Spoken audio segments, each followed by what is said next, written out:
very welcome to Cork Creative, Kristie and Justin. So, Kristie and Justin, we have met before during the rewarding and uplifting Feel the Force Festival in Dunmanway in June 2024. For our listeners, can you tell us about Mummyhead Studios? How did it come to be? Why did you name it Mummyhead Studios? It started because I'm a printmaker by trade, trained with my bachelor's degree in Atlanta, Georgia.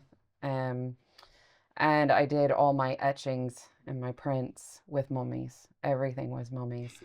Um, and that was basically, it was an idea that women were always covering ourselves.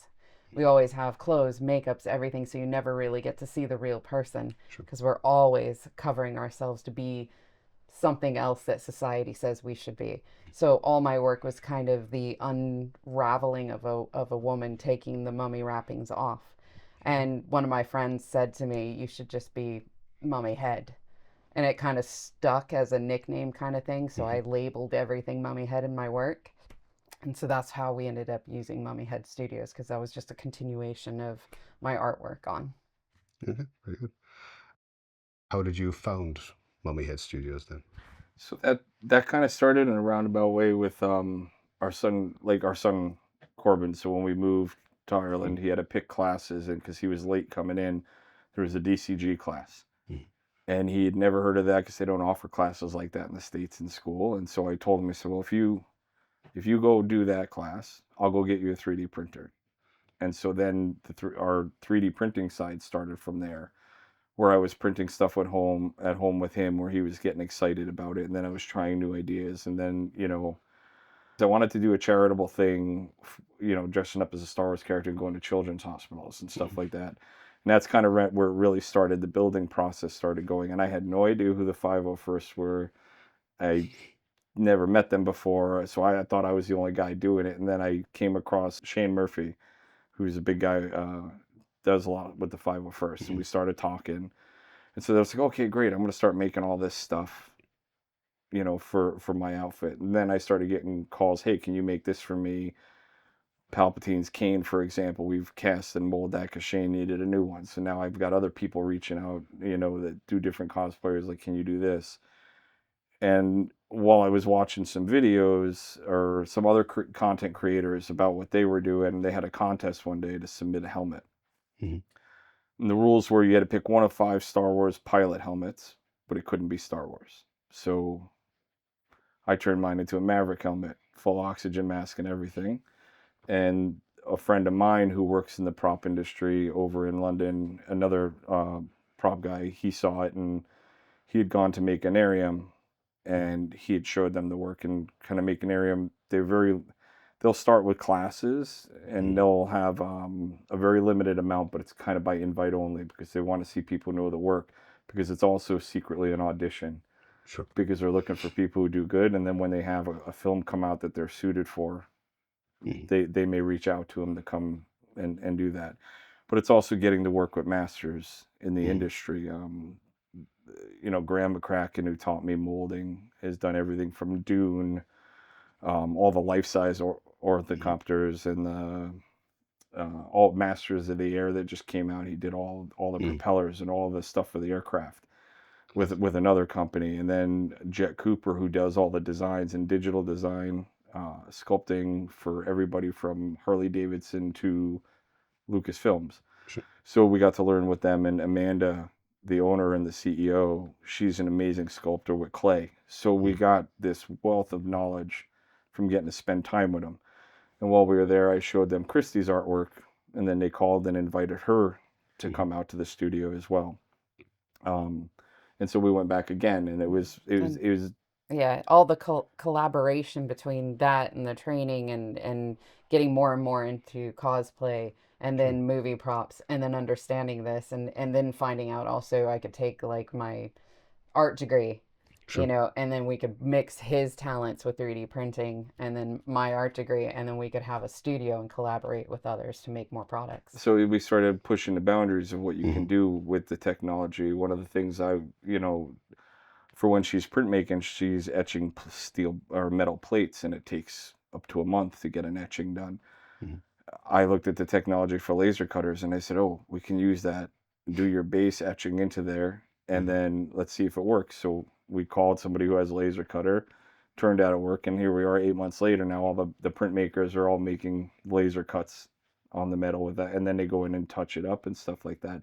So they gave us a really unique way of being able to take stuff and push the boundaries of how it's done. But they're also at the same time learning from, like, when they see us doing these things that they weren't doing in the studio because they never didn't think about it or they haven't come across it yet. So it was just this sharing of idea. And I think every artist and every person we got to work with, from illustrators to prop makers to animatronics people, Set up designers. and set designers and sculptors at Makinarium. I mean, we still talk to them daily, like even if we're not on a project together, and then we come up with little projects that we're going to do together in the future. That whole collaboration and that blending of talents, we thought we should have a studio to where we could be the ones that could help resource for other people and do our own work as well. And the film industry seems to be changing ever since COVID. It's, people are getting Star Wars fatigue, they're getting Marvel fatigue, and now you're starting to see that shift where they're ramping down Star Wars production, not as many as often, and now they're starting to ramp the Marvel ones up. So, as far as Disney goes, and then Netflix and the streaming services are coming out with more of their own movies, and it just creates an opportunity for it. And us being here was unique because they just opened the film studio here. So I was like, oh, well, great. I can go if a crew needs a prop or breaks a prop. I'm here. Either I can make one for them or they can come use the equipment and make it themselves. If it's one of those props that are super secret, hey, there's the shop, go for it. And that was kind of the idea behind it. And then we found out after being over at Makinarium that was very much their thinking as well, because a lot of the film industry is actually moving to Ireland from London, and everything is going in America. They're going to Toronto. So a lot of the film industry is leaving Hollywood and going to Canada, while a lot is moving over here from other parts of Europe. We were kind of in this weird way ahead of the game, as we were told by the people over there, but we're here for whenever they need stuff. What you do is inherently tactile in that you're making models, you're making 3D molds. They're something that you can physically touch, feel. It's there and it's present on set. Would you think that some of the fatigue about Star Wars and some of the fatigue about some of the later Marvel movies was because they deviated from that and they went to a virtual production and everything seemed a little bit less, because it wasn't the authentic kind of lived in, you couldn't taste the sand anymore, so to speak? I can speak to that, where I've seen a prop that was made for a movie and a lot of time and energy was spent on it and it looked better, but in the end they swapped it out for a CGI version of the prop that the actor was holding in their hand, which I understand why they did, because it was more cost effective, but the part was already made. But they can manipulate it easier, and so the technology on that side is changing the film industry a lot. And I understand why a lot of the film companies are worried about AI and being able to generate that stuff. I can tell you that you can tell when an actor is actually physically holding something and when it's put on screen. I mean, even if you think back to The Matrix, that was mind-blowing when that came out. And when I was a kid, The Last Starfighter was amazing. And then I went back and watched it recently, and I'm like, Terminator 2 as well. I was like, oh my God, Yeah, this, Terminator 2, yeah, the metal melting and all that. and that was realistic looking to us back then. And now today Still holds up. I like it. Doing the prop making kind of ruined movies for me, because when I'm watching a movie, it's like, oh, now the Millennium Falcon, all I see are printer parts and plumbing parts all over the set. Our business is okay because we don't just do the movie prop cosplay stuff, right? There's always somebody who wants to dress up, whether for Halloween or for cosplay, so there's always business there. But our thing is about doing, kind of mixing all art. Like, I mean, we do rugs, tufting rugs. My oil paintings, printmaking. She does oil paintings. She's done portraits for people in the community here. And then, I learned weaving from a Navajo lady in Arizona, a famous Navajo artist. I started learning that. And then we came here, and weaving was a part of the old culture. That's kind of, it's sad to see it dying, but it's nice to see places like Letterkenny starting to build it back up. So I think in the end, people appreciate the old way of doing things more, even though they can create anything on a screen. You can't really sell the story if you're relying solely on that. People still need that. They need that. Yeah, They need they to need see. that They need to tactile see, thing. even the artists. I can tell you a story about a certain artist who swings a hammer in a specific movie, and the first prop that was made was a little too light, so they had to go in and put some tungsten powder in it, because when he was on set, he was just doing this with it, and he was like, "Wait, I'm not supposed to be doing that because it's supposed to be heavy." So, you know, Yeah. and I think with the CGI stuff or the technological stuff, it gives it away too much. Sometimes the old ways are the better ways, which is why people always eventually they may go away, but right before something disappears, somebody rediscovers it and starts doing it again. So we'll stick with the analog a little bit, and we'll travel back in time a little bit, and we could record an entire podcast for sure based on just your first answer there. But you did mention in a previous conversation that we had the story of how you both met and who that particular matchmaker was, and we'll delve into this straight away. So could you tell us that story, please? Okay, so I mean, I could just start that I was a huge Smashing Pumpkins fan from a very, I would say young age, but Since Gish. yeah, since Gish. So we're talking early 90s. And yeah, I've just followed the band all the way into my adulthood forever. So as I got older, you know, you can be more involved and you can buy VIP events and do the fun things. And so I started doing that, and my brother lived in Chicago, so I went to visit him, and Billy Corgan has a tea shop there. And so I would go there when he'd have special events. So I got to meet him a couple of times and got things signed, and he was very, very nice. And then he would see me more and more because I was going to VIP events and concerts, and he's just like, "Oh, hey, there she is again." You know, I'm like, "Hello." But he has been friends with him forever. yeah, so my mom has known Billy. She didn't even know he was a musician, and she always said, "Oh, you're a creative person. You should do music," and he would laugh it off. But you know, she's known him for years and years. I mean, and then I had met him quite a few times growing up. I served in the military, and I served overseas, and I came home, and Billy and my mom were together. My mom told me to come up to LA to meet up with her.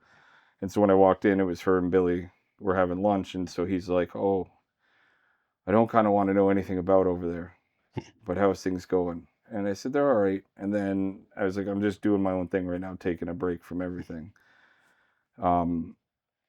He came out to Arizona, and we spent some time hiking and just in the mountains. And then it turned into, I want to come write a new album in this tiny town of 10,000 people, and I'm going to bring the whole band. And I was like, there's noise ordinances, and there's no way possible to make this happen. And he's like, figure it out. So I found an old IMAX theater that had just gone out of business, and it was right in the middle of an outlet mall where all the tourists shop. And so for 3 months, we recorded the album Oceania in there. And I'd go outside, and people were like, "Oh, who's playing in there? That's great." And I'm like, "Oh, it's just some guys practicing for Battle of the Bands."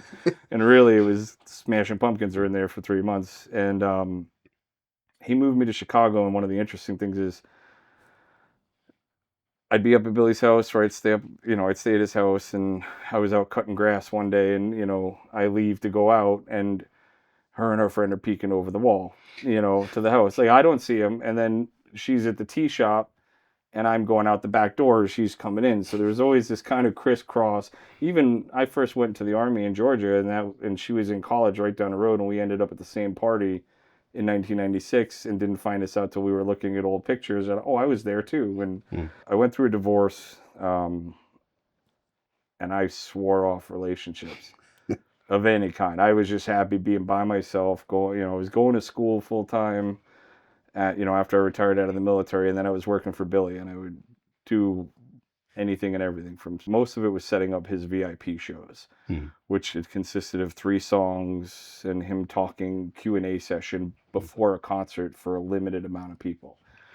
So it was very kind of chintzy setup by the way the people that were doing it before. So he kind of wanted me to fix that. Sure. And so as time went on, I started thinking about certain cities we went to, like in Chicago.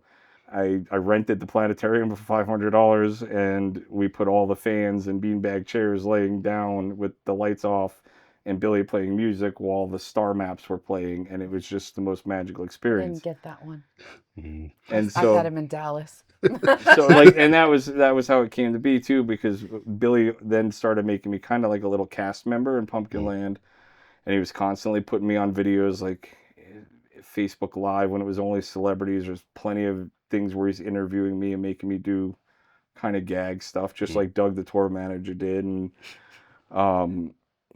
she commented on something one day, and Billy goes, "Oh, I know her. She's a great girl. You should meet her." And I was like, "No, no, no." And then like we had met in I person. was the same way, by there. I was like, But then no. there was something that Billy wanted done for artwork, so I reached out Mm. to her because he said contact the girl. Mm. And then more and more, our friendship grew over Sure. time. But we were. You were so busy on tour with I everything. was on I tour. had 2 I was kids on to raise, all so his tours from I'd say 2012 forward. Overlapping orbits of Billy Corgan, and eventually you sync yeah, them. and eventually, Oh, and like Billy's one of her top 5. That was a joke. One of the top 5 celebrities she would leave me for. And Valentine's Day, I showed up at the house with Billy, With and so Billy. Billy's like sitting I in was a, like, hello. it was me, Billy, and a professional wrestler showed up at the house. Yeah. So there's pictures of the kids with Uncle Billy playing playing video Xbox and playing Halo it was together. a lot of fun. And I actually left them, to settle down with Kristie, and he goes, "Well, I knew it was going to happen." I was like, "Well, it's your fault." And he's like, "I know." But it got to a point where it was like, "Hey, I'm in my 40s. I don't want to be the touring guy. I don't even like music enough to want to be doing this." And Billy always used that to his advantage too, because he knew that there was loyalty there and there was trust there because I wasn't a part of that world. But Billy gave me the greatest gift ever twice. He helped me readjust when I came home from Iraq. And honestly, I think if it wasn't for him, I probably wouldn't have been around. The second greatest gift he gave me was Kristie. So, and a lot of it had to do with the not wanting to be with anybody. And there was a lot of conversations with him like, look, you need to learn to trust again. You need to accept this gift, and you need to be able to, go and experience that instead of just shut everything off and go about your days. So honestly, he was definitely, the big proponent of that. Yeah, you couldn't have told 15-year-old me that, Billy Corgan would be the reason why you have a husband. And Justin, you've mentioned your careers in the military and law enforcement before Mummyhead Studios. And with your creative work now, and I don't want to be too reductive here, but those sectors don't exactly scream creativity to me. I mean, it's more structured. Did you find creative outlets while in your careers there? And do you think the discipline and structure serve you now in the creative work that you do? So I served in 2 branches of military and then federal law enforcement. So it was very rigid structure, right?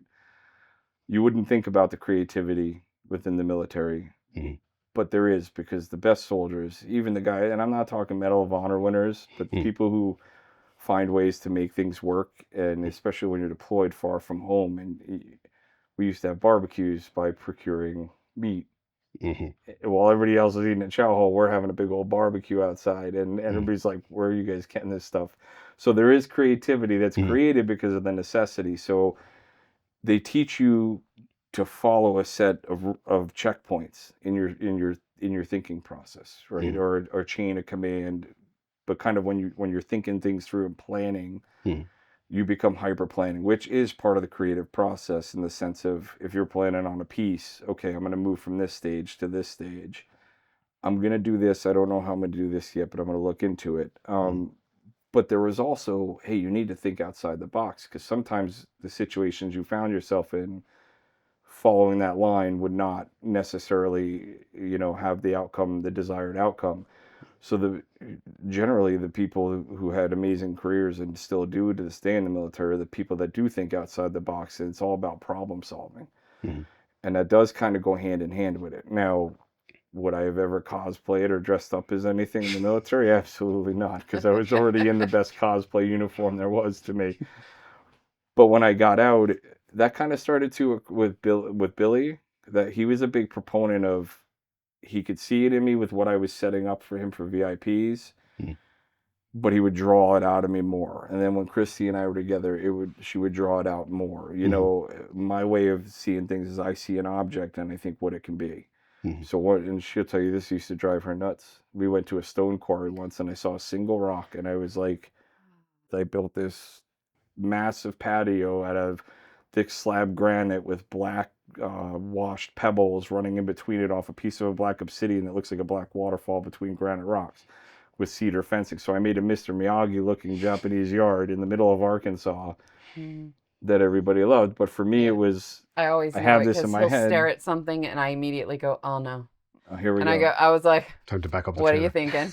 Because he's got that, you know, the military sense, but it's also work ethic and finish the project and get things done. So I see that in him when he works, that he can't not just stop. It has to be completed and get the task done, get the goal done. And I think that has a lot to do with your military training too. That too, yeah. To get like, here's the goal. Here's this object that's creative and it's made me creative and inspired me. How can I get to that goal with this object? And that's exactly it, because I've had people tell me, well, who told you can get a 3D printer since moving here? And I'm like, why can't I have one? Or you can't do that project because it's going to be impossible. And I'm like, watch. And I find a way to do it, you know, and I get real creative. You know, in the end, it seems to always work out. But it does. Sometimes it's a lot of trial and error. But in the end, if my goal, if I see that image and the end goal, I see the image of what I'm trying to create, I will get there no matter what. And I think that is probably the strongest thing that came from the military. Like you always, you know, if the mission's before you, everything is about that mission. And so I guess I kind of work that way. You do. You know, sometimes I won't get on a prop until it's due 2-3 days before, which is insane because there's a lot of work to do. You print and then you have to sand and then you have to paint. But I will leave just enough time to. It's like I need that pressure of being short on time to really achieve the amazing pieces. And I can spend months doing a piece that comes out beautiful, but the ones that I do in shorter notice seem to come out the best, you know, because I'm not stopping. She'll go off to bed and I'm still up till 3-4. I'll be up sometimes the sun comes up the next day and she's like, have you slept yet? And I'm like, nope. And I'll go sleep for an hour and get up and get right back into it. And then when it's done, I'll have a nice week to relax or a couple days off.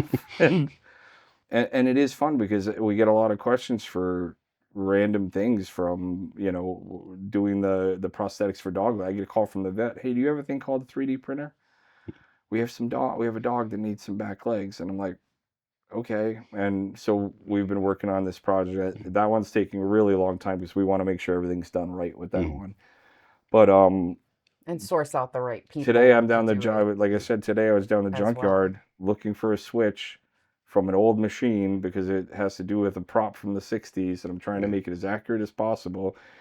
And it inadvertently, the gentleman there says, you can make anything? And I said, yes. And he shows me a piece. He goes, because we can't buy these anymore because they don't make them. But there's a lot of people who need these parts.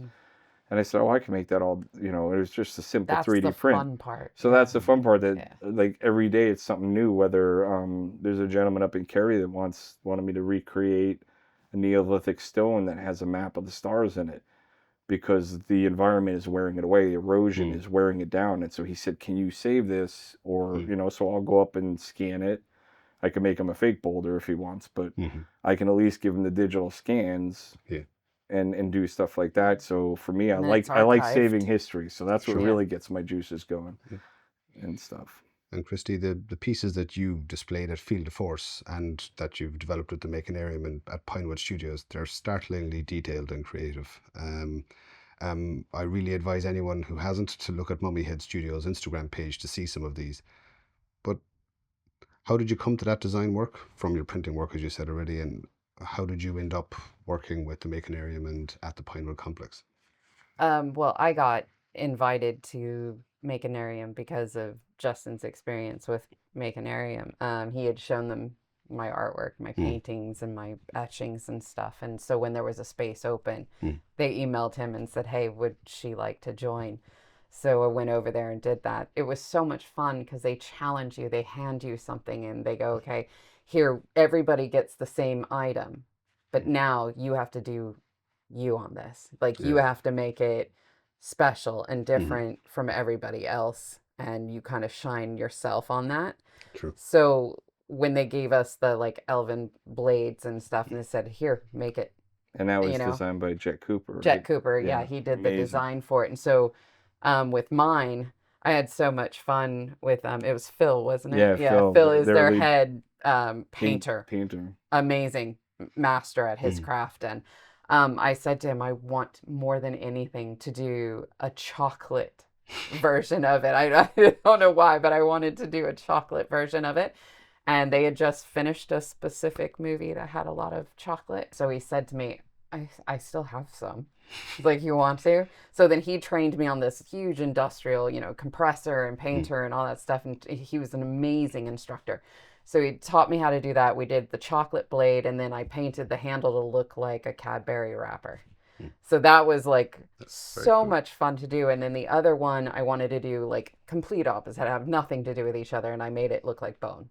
But the fun thing is it looks like bone, it looks fragile, and then you grab it, it's like wah, wah, wah, wah. It's like it's like this rubbery silicone kind of, or it was resin actually, and it's just like this wonky little thing. But you look at it, it's so delicate, you want to like grab it, but that is the most fun, I think, is having one thing look one way, but and then reality when you grab it, it's something completely different.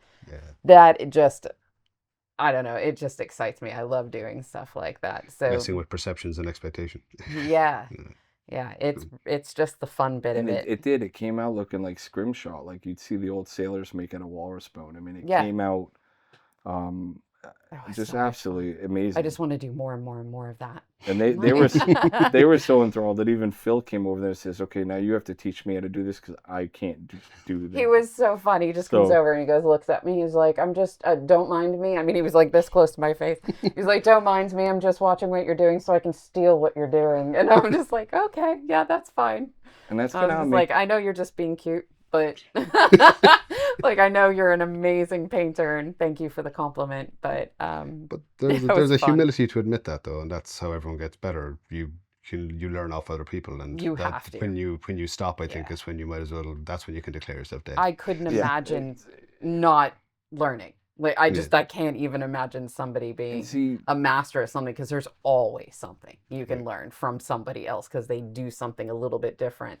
Everybody has their own little unique characteristics about themselves or how they work, and to just watch everybody and learn, that excites me as well. That inspires me. Sure. They're like, oh, I never thought about doing it that way, or and then you start working your own process and doing your own spin on it. I think that's the greatest part. That's Makinarium in a nutshell too. Makinarium, nowhere in America would you ever be able to walk in, say, Warner Brothers Studios and go learn from the prop masters in the prop shop, like Adam Savage and those guys. Like, while they'll do their shows and stuff, that door doesn't ever get opened. And Amanda, the CEO, and what she created with Makinarium, they have one rule, and the rule is no egos, because they really you get kind of tired of that in the film industry, right? So she surrounds herself with people who aren't like that. And I swear, like, you may be out there 2 weeks, you may be out there 2 days, but when you're leaving, you start getting emotional, because they have created this family atmosphere that they just don't, you don't want it to stop. And that also furthers the creative process too, because there's times I've been working on stuff here at the house, and I reached out, and I'll send her a message, or I'll send any of them a message, say, "Hey, can I'm trying to do this thing, and I'm trying to figure out, I'm not having success doing it this way." And they're like, "Okay, try this, and this." And they don't gatekeep on the information. And I can say that wholeheartedly, because being a huge Star Wars fan, I've got to see things that any Star Wars fan would give their left leg and all their arms and to see and swapped hold. Out for a C-3PO one. I mean all the way, and they're Makinarium is responsible for hero props. So I mean, Kylo Ren's lightsaber, I got to sit there and hold his actual close-up lightsaber. All the lightsabers, Rey's. Yeah, and so when you walk in, they're all on display there, and it's just, you're in this moment of history. But it's how they build that team as well. And you've spoken before, when we discussed it before, Oh about how yeah. they put together their teams and the approach they take to team building to foster that collaborative. Can you speak a little to that? Here's a prime example. So when Kristie got invited to go, I wanted to go back because there was a certain part of mold making that I wanted to brush up on. So I wanted to spend a little time with Phil or Graham focusing on the fiberglass aspect just to refine my skill set. And when Amanda knew I was coming, she looks at people's personalities and the skill sets that they have, and she brings them in at the same time. And so like everybody there was great, but particularly I have a friend named Gary, and Gary used to be a law enforcement officer in the UK, and he suffers from post-traumatic stress disorder very much like I do. I'm at a stage where it's very different for me as a soldier than what his is for him. But Amanda had worked with him before, and he's an amazing prop maker. Amanda thought we'd work well together.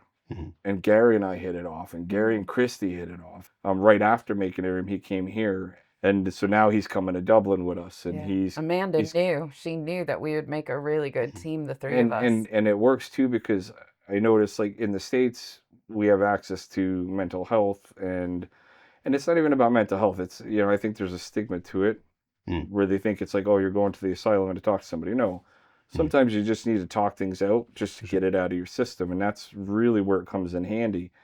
But over here in Ireland, I find that there's not as much of that infrastructure set up for that. That's true. So I talk to other soldiers daily, or Gary, so we've created this little network of people dealing with this. And we're all creative people, it turns out, because when especially with the PTSD, when you're doing these creative things, I can tell you, when I've sat there and do weaving, it completely shuts off that part of my brain. It is gone. Like, and I am happier, lighter.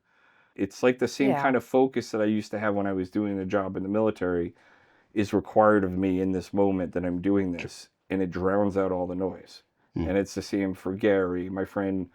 Another soldier I was with in Iraq is now doing murals, and he was a truck driver, and now he's doing full-on murals in the States, and using laser technology to paint them onto the I think walls. what it does is it creates a hyper intense focus. True. So when you are just focused on, like I said, here's the project, here's the idea, here's the inspiration, here's the goal that you're trying to go to. When you have that PTSD and the mind is racing, and you kind of get in a rut, and you can't get out of that creativity, and then having other people that you can lean on to work on that creativity together, your mind starts racing in such a positive way. Sure. And your focus is on the goal and the teamwork rather than what you've been going through, and all of a sudden you forget, and all you're focused on is this team and making this work. And I think that's why the three of us work so well together. It's just that intense concentration, of the goal. Here's what we want it to look like. How do we get it to do that? Nice. And the collaboration, the brainstorming, and all that stuff gets all that excitement and creativity rolling. Exactly. And it's like, I may not be good at, a painting technique or something, but I'm really good at fiberglassing or doing this other aspect of it. So when someone's struggling there, I can jump in, and that does operate just like the military. You have a guy who's a radio man, you got a guy who's a rifleman, a medic, and when one's in need, you jump in and pick up the slack for them. And it's very much like that in the artistic sense too. I'd say from the military aspect, we're trained to react a certain way all the time. And when you're trained the way the US, the way I was trained, there is no turning it off for the rest of your life. I walk down the street and I watch people's feet and I get in step with them. Like, even little things like that, right? Now I get to use the things that I was trained to do. Whereas when you're not doing something, it's like you have all this energy built up because you're trained to do all these things, and there's no outlet for it. But now all of a sudden, you're getting to use those same skill sets just in a more positive way or in a different type of environment. And I think that was key with Makinarium. Amanda is really good about putting the kind of people together that not only helps them achieve what they're achieving or working on, but it also helps the other people too. and It I'll goes never back say to this. the no ego thing Yeah, it goes back to having no ego and just learning. and boosting each other. It truly is a family that I will never forget, and never, if they called me tomorrow, can you come do this? For us, we're shorthanded or there's no pay. I, in a heartbeat, would do things for them because they would do it for everybody else, and they have. So that's that's what we like about the art community, and we find that the same way here too, within that community. The structure in terms of how they build team building, that's around Amanda, or is that around, has she put structures in place to, I suppose an SOP, or so to speak, or is there a particular method or approach that she follows to create teams to work so I don't effectively even together, know. or is it just down she's just a phenomenal reader of people? Okay, She so is she that. is. I mean, She's definitely she would have been an that. amazing profiler for the Yeah. FBI. I can tell you that. But she's also, good people, draw in good people. Sure. Right. And even if they have to dig for them a little bit, who you surround yourself in the foxhole is exactly how creative or successful you're going to be. Right. And you always want people that prop you up. Otherwise, if you got people holding you down or holding you back, nobody will get anywhere. She's just an amazing team leader. She knows how to run her business. She's been doing it for so long. And I've been around a lot of celebrities and Hollywood in other situations, and I've never seen anything like what she's built. And I really hope they do more, and I know they would love to do more and reach more people. I think there should be a branch of Makinarium in every country, where there's filming going on or there's artistic people, because it just makes people a better artists too. They can pull stuff out of people that I think people didn't even know they had in themselves sometimes. And I even see that with myself. There were things I didn't think I was capable of, and just with them now I'm knocking stuff out that a year ago I never would have thought I could do. It's a powerful testimony to community and the reinforcing nature of that collaborative community. You're based in Skibbereen. Your family are very much following in your creative footsteps. Your daughter was displaying her art at the Field of Force Festival as well. How much support do you think you get from the creative community in West Cork? In West Cork, it's great. It's kind of like, so for friends in the States, I kind of describe West Cork as being like Texas, right? You can kind of, Without the oil. Yeah. Yeah. But most of Texas doesn't have the oil, but it's kind of like its own being and its own, like there's Cork and the Republic of Cork, but there's West Cork, which is completely different than, growing up in Cork City or being around, spending plenty of time in Cork City. Then when we moved down here, it was kind of like you can come down here and do whatever, like the lady who owns the junkyard. She lives up the road from us. And she comes in and she goes, "Why do you want this piece?" And I tell her, she goes, "You're absolutely mad." And she goes, and then 2 days later, "Did you finish? I want to see it." Like, so there is a very supportive, everybody's supportive, even not just the art community. But I think we've met a lot of artists since being down here. And, I tell them all the time, like we tell them all the time, if there's anything you need in our studio or our space, come in and use it. You're more than welcome to. And vice versa. They've invited us out to things out in Ballydehob and, the pottery maker, Jan. Just walking around the Skib market. Yeah. I mean, that alone, you stop and talk to them about their artistry and their trade or whatever. The amount of information they have, they're just amazing human beings. And then you tell them what you do, and they're just like, "Oh, I have an idea." And then you start talking to each other. The next thing you know, you have a partnership and working on something together. And that I don't think I would have ever found, in the States, or even I guess anywhere, because there's a lot of gatekeeping. Sure. Versus here, I feel like there isn't. Like I feel like there's much more of an open mind of community to help each other out, because we should. Even down to we techniques. Really should help each other. Even out. down to showing techniques that they use that most artists would keep it to themselves, like a magician in the States. There's a lot of the videos that you see, like, of people building props in the States, but they always fast forward the video to a certain point because they don't want to give away the one thing. Here, we can go to somebody, "Well, how'd you do that?" "Oh, here, let me show you." "How'd you do that?" "Oh, come on over, I'll show you." from the guy who owns the lumber mill wants to start doing stuff with me with resin tables because he's never done it. So I'm like, okay, come on over. And now we're pouring resin tables with him. You know, there's a whole like spend your money locally. We will buy all of our supplies or anything that we're building 100%, even if I have to pay more money for it. I'll buy it from a local artist because it also supports their business and it keeps them going. And these communities need that. Sure. And I think they need more of it. I think, please don't, I'm not trying to offend anybody, but I think Dublin and the people with the purse strings forget about a lot of us out here, when really I think there needs to be more support for those communities out here doing these types of things. I don't think you'll find any Cork person will object to criticism of Dublin at any point. Sure. Can you walk us through a typical project from conception to realization? I'm thinking of some of the pieces you showed, the Batman cowl with the blacker than black paint that you had at Field of Force, but the level of detail, planning and execution that goes into something like that, to give us an indication of, and to give the listeners an indication of how long or what goes into that. So that specific helmet that you're talking about, the original design file, like how it was drawn up, you know, like you said, there's Star Wars fatigue and everything. So then you get guys who create mashups, like, hey, let's make a Batman Mandalorian combo. And there's different content creators and artists that we'll go to, and we're like, oh, let's try this. This will be a new project and fun to do. So that particular file, say, came from a company called a designer. His website is called Nico Industries, and he's a digital sculptor.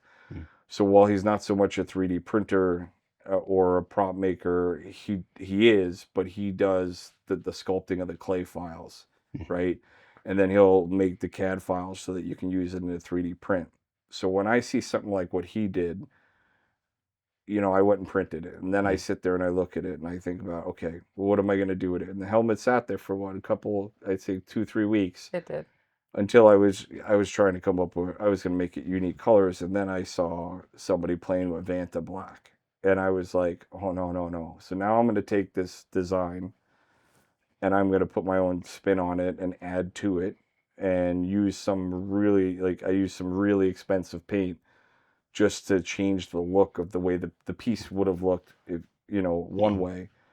And by doing that with, you know, using that specialized paint, it completely changed what the object was to me. And that's kind of how I see things when I look at doing pieces. The Wolverine helmet, same thing.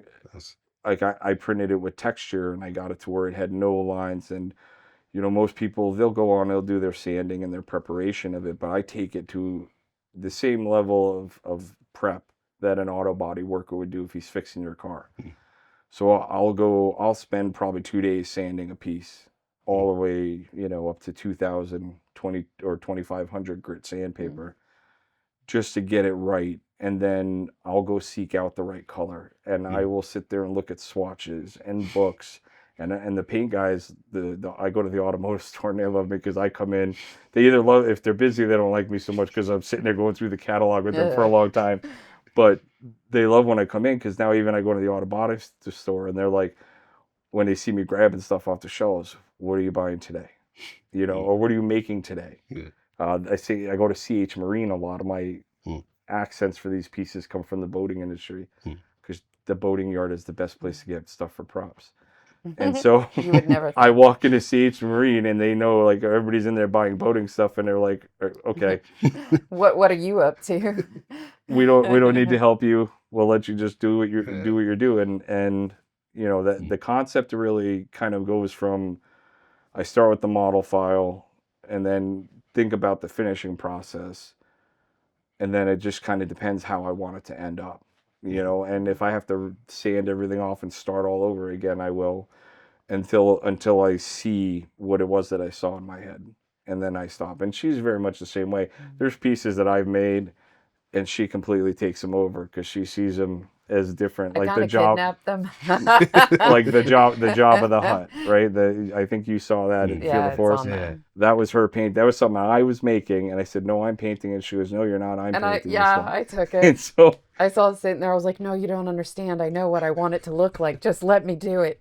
I have to have it. And then when he was doing something else, I actually ran into the paint room and I started painting. And he comes in and he was just like, needs to be a little bit darker, but it looks great. And so, Grudging acceptance. yeah, and so there's a lot of that concept too. So with all this, we've had to learn a lot of stuff very quickly. So, and I'm talking everything from Arduino and coding for certain types of electronics for certain outfits to CAD and Fusion. And I'm knee deep learning in a ZBrush. Fusion, and she's knee deep in a ZBrush. There are models that we're doing our own creation. Our son is like excellent at AutoCAD, he's so and so good he at designs AutoCAD. stuff. And our daughter is great at the digital sculpting and drawing and the Well, she's good at the storytelling and the things storytelling. like that. She's so creative with that. And so that's kind of where it's, I may not be good at something, but I go to my son, hey, I need you to design this because he'll do it in 5 minutes and it'll take me 5 hours. But then on the flip side, he's like, I don't know how to paint this, or I don't know how to do this part of it, or how do I get these to stick together? And a multidisciplinary household. Exactly. And it kind of works well. And they think, if somebody's buying this piece, we don't just see it as like something they're going to wear. If they're wearing it for cosplay, they don't need it to the extreme. But we want to design the things that people want to put up on the wall, that they want displayed, the stuff that reminds them of what they were feeling when they were watching that scene in that film. Sure. So for me, that's where a lot of my concept process comes from, that thing that they haven't seen before, or they have seen it a million times, but it's never been that tactile, or it's never had that exact look to it. So a lot of those helmets that I'll only do them one time. I won't do it 15 times and for 15 different people. I may make a Wolverine helmet 15 times, but there's going to be a slight change in every one, because I also do gear it towards the person and kind of what their vibe is and what they're looking for, and customize it to them. But and you never know when a skill that you think is useless all of a sudden rears its head that, oh, I can do this. The nature of a skill is no useless skill, really. Yeah. It really, because like I used to work on old cars and with my dad doing Bondo and painting and all that kind of stuff. I had no idea that now I would be using that skill on props. And so he would like have this little area, it's kind of not looking right. And I was just like, I got it. And I'd do some, auto body, filler on it and sand it down and then hand it back to him. And then he's really good at the auto body painting and weathering. So then he'll come to me for the details and be like, I have these fine little areas, and then I'll get out like the pinstriping brushes out and I'll do the fine stuff on it. And a lot of that has to do with like stuff times when I was in the military, just my gear, as the wear and tear in the different environments. I know what it was like, and I know, so you see people paint scratches on helmets all the time, and I look at them and I'm like, I wish they didn't do that, because if that guy dropped the helmet, it wouldn't get scratched there. It would have a dent here, and it would be here, and it'd be here. So I take a lot of that and put that into my pieces, where the weathering or the scrapes and bruises of a superhero. I'm like, it would be actually, it would actually be, where it is, it's like the wear would be where you were grabbing it all the time. Eventually it starts to get soft and it starts getting shiny, but instead it's all like, they would chop it up, and I'm like, no, that's not really what would happen. So and I think that's why I like working on museum pieces, stuff for museums, because I can see it. You can go and see the original piece, and you can see exactly where the wear was. You can see exactly all of that aspect. And I think that's where, honestly, if I didn't have to make a movie prop again and all I was doing was making pieces for museums, I would be so happy. Skibbereen is getting a studio space, and there are more heritage and historical sites opening each year, and the preservation of artifacts is something that you've spoken very eloquently to already, and it presents that authentic and tactile experience for patrons and the public. Is this something that 3D scanning is going to enable more in the future? Is this the direction it's going to go, or? Oh, absolutely. I'm going to bring up our friend Gary, because there was an Ogham stone that was just found. It was found in England. And, you go up to the National Gallery in Dublin, they have the Ogham stones there, but this one was a very small one. And the museum wanted it recreated so that people, one, could hold it, and two, so that they could have it in their gift shop, because it was a smaller stone. But Gary used an older style 3D scanner that wasn't, maybe wasn't, the detail wasn't there, so he had to do a lot more of the work.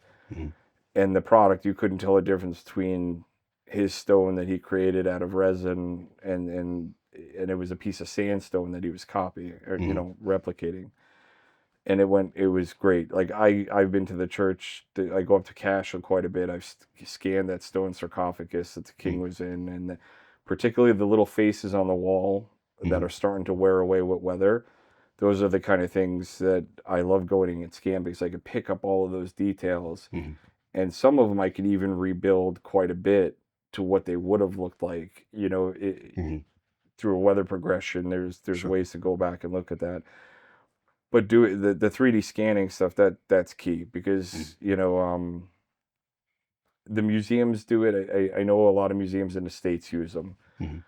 They think only the archaeologists know how to use those things, but I think the archaeologists know how to scan them for their inventory. But I think of it in the sense of, not only can I make them a replica of the piece, but then I would do it for free for all the museums, as long as I got a copy from my own library. But what you do then is you take those scans and you build an online digital display, because sometimes people can't get to a museum, or they want to see this stuff and they live on the other side of the world and they can never afford to go. So now that gives museums the ability to sit there and put an entire exhibition on display that's fully representative, and down to the minuscule markings, or even down to something as thin as a hair on these scans, and they can build an entire exhibition that they don't necessarily need people coming in the door.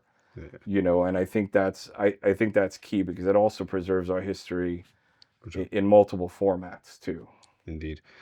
And in Ireland, we have a long and proud history of exploding our history, or doing other ill-advised stuff to our history, be it the forecourts or something else. So anything to preserve it is always welcome, for sure. Exactly.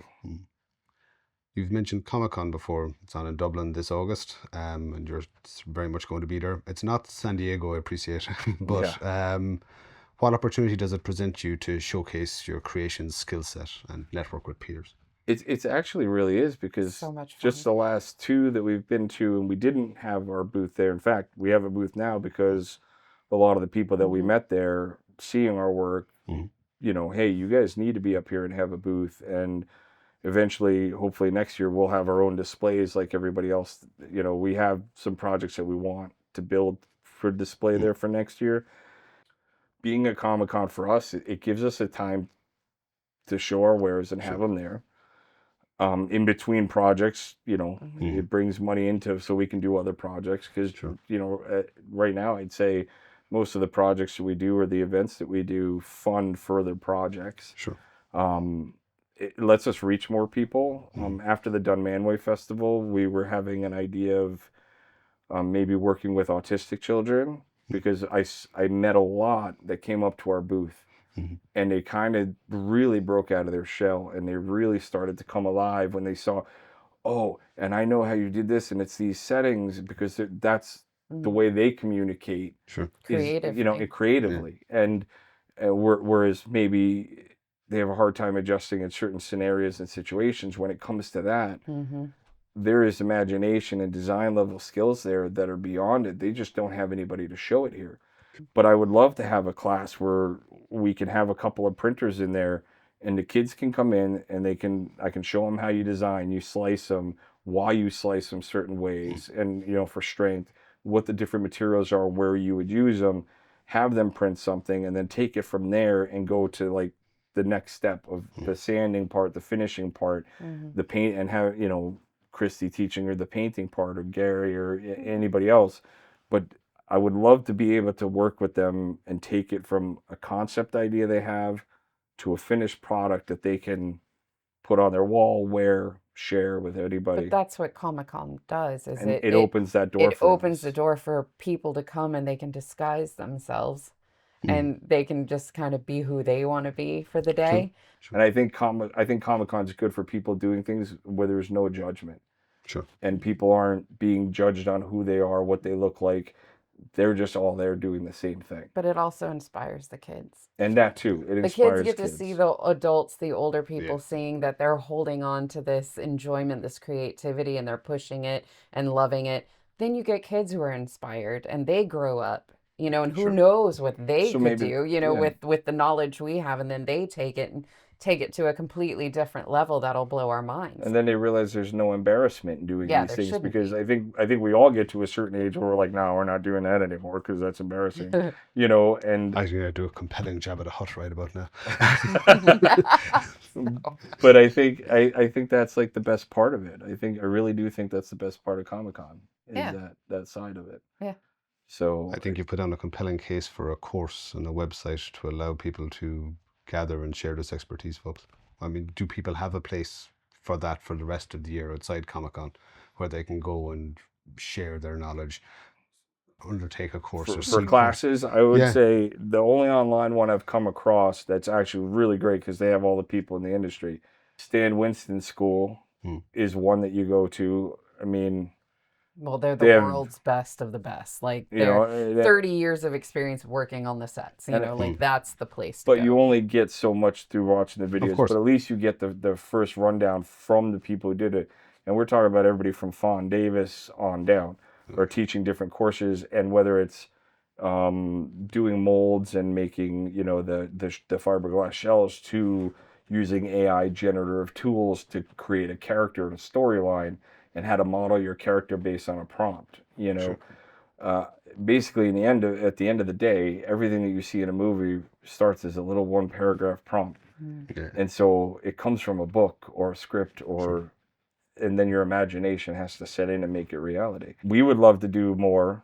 I wouldn't be so bold as to say I know everything, because what's the No. saying? I'm a jack of all trades and a master of none, but that's better than a master of one, you know. So, Yeah.